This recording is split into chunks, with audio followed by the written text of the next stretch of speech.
ንቁ ወንጀለኞች አልሆኑም በሚባሉ ጉዳዮች ላይ እንኳን እንዲሞቱ የሚፈቅድ ፍላጎት መሰረታዊ የህግ ሂደት መብቶቻቸውን የከለከሉ ፍርዶችን ተከትሎ መሆኑ ለመብቶቻቸውና ለህይወታቸው እጅግ ከባድ እንዳለ ያሳያል ብለዋል።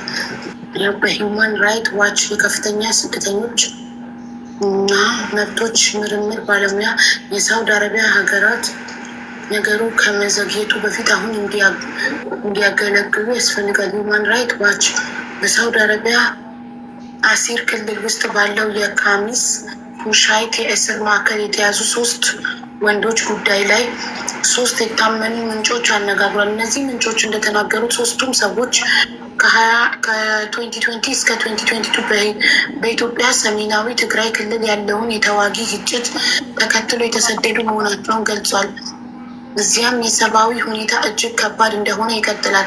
ምንጮቹ እንደተናገሩት እነዚህ 3 ሰዎች ከአዴን ባህር በመሻገር በየመን በኩል ወደ ሳውዲ አረቢያ የሚያስገባ አደገኛ የስደት መንገድ ተጠቅመዋል።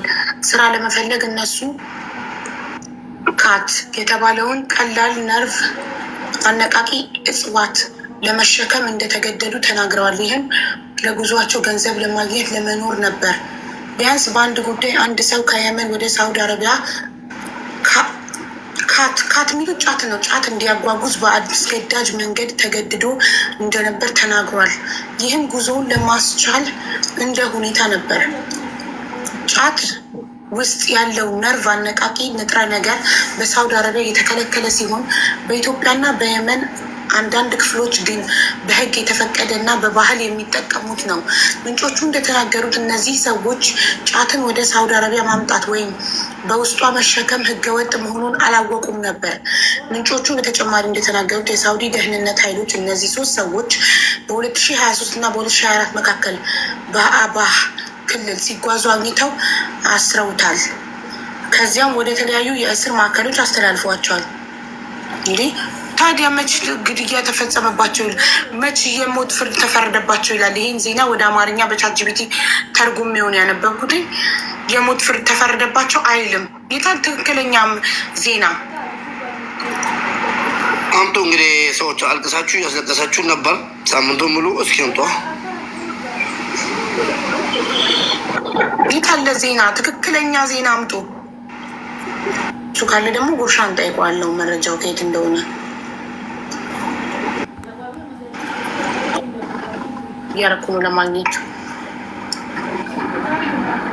6 hours ago 9 hours ago እሱን እኮ ነው ሀቢብ ዋትሳፕ ልካልኝ። ሂውማን ራይት ዋች የለቀቀውን እኮ ነው ትራንስሌት አድርጌ ቻትጂፒቲ ላይ ሞት ፍርድ ተፈረደባቸው አይልም። 3 ሰዎች ተይዘው ወደ እስር ቤት ተላልፈዋል ነው የሚለው። 3 ኢትዮጵያውያን እዚህ ላይ ስደተኞች የተቀጣጠሉ የሞት ቅጣቶችን እንዲያቆም ተጠየቀ። ዋና ነጥቦች ሂውማን ራይት ዋች ሳውዲ አረቢያ በቅርቡ ሊፈጸሙ የሚችሉ የሞት ቅጣቶችን በኢትዮጵያውያን ስደተኞች ላይ እንዲያቆም ተጠይቋል። ይህ ጉዳይ ከጫት መሸከም ጋር የተያያዘ ነው። እርሱም በሳውዲ አረቢያ ህገወጥ ሲሆን በኢትዮጵያና በየመን አንዳንድ ክፍሎች ግን ተፈቅዷል። እውነት ነው። ሂውማን ራይት ያወጣውን ዜና አገኘሁት። እንትን ነው ሂውማን ራይት የሚባል ድርጅት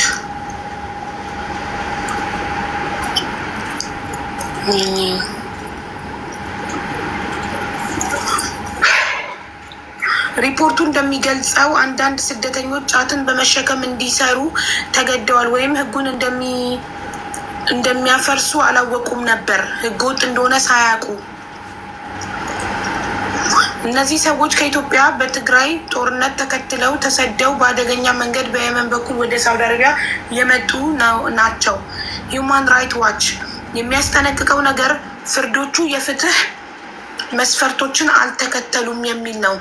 ተከሳሾቹ በቂ የህግ ድጋፍ አላገኙም፣ ትርጉም አገልግሎትም አልነበራቸውም ወይም እንዲከላከሉም አልተፈቀደላቸውም ተብሏል።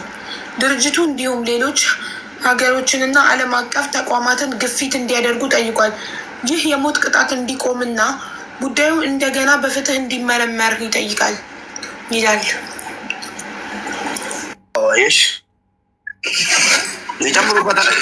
ይጨምሩበታል እንጂ እንደዚህ አይነት ትልልቅ ውሸትም አይዋሹም።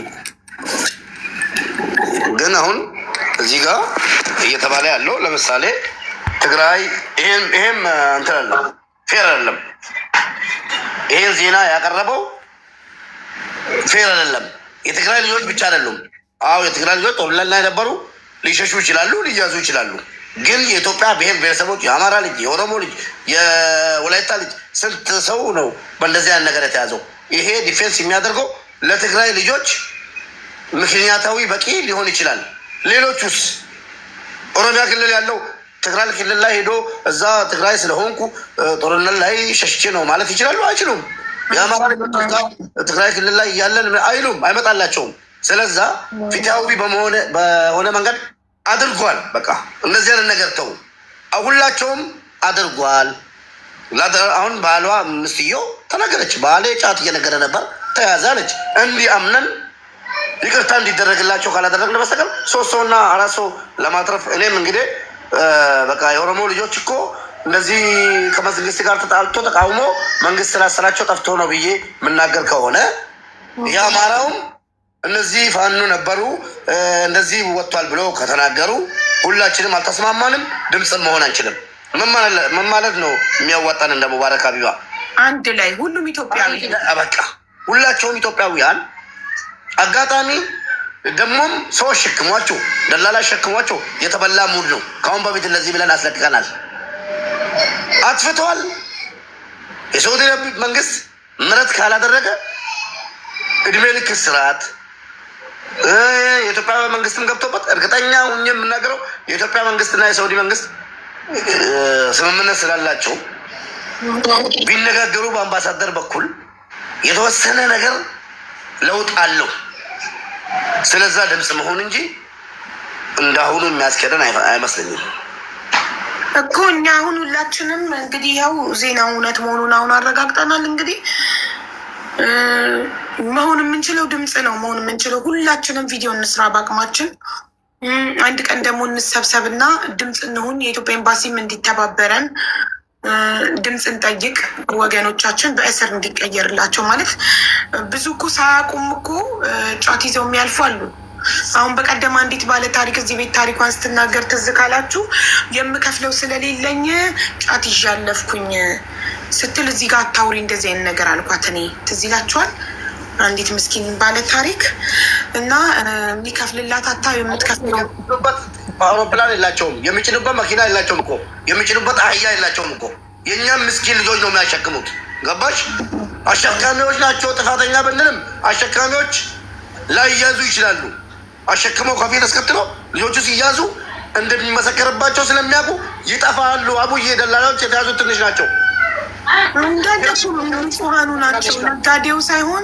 ነጋዴው ሳይሆን አሁን እኮ የሚያዘው እነዚህ ምስኪን በባህር የሚሄዱ በሰርቶ ክፍያ ምናምን የሚሄዱ እና የሰርቶ ክፍያ ስለሌላቸው የምትከፊው ከሌለሽ ይህን ይዘሽ ግቢ እየተባሉ ሴትም ወንድም በማያውቁት ነገር ለመስራት እየሄዱ ያው ከአለማወቅ ከተጠያቂነት አያድንም። ግን ሆኖም እኔ ስቲል አይካናት ብሊቭ እውነት የገደለ ይገደል ነው እኔ የማውቀው እንጂ የሞት ፍርድ ለጫት ኧረ ቢስሚላ ከባድ ነው። እና እስኪ እኛ እንደ ኢትዮጵያዊ ሁላችንም ብለን ጮኸን ማስቀረት የምንችል ከሆነ እንሞክራለን። እንግዲህ ኤምባሲም ከተባበረን እንጂ በእኛ ብቻ የሚሆን አይመስለኝም። ኤምባሲም የሚተባበረን ከሆነ እንሞክር አይሻልም? በቃ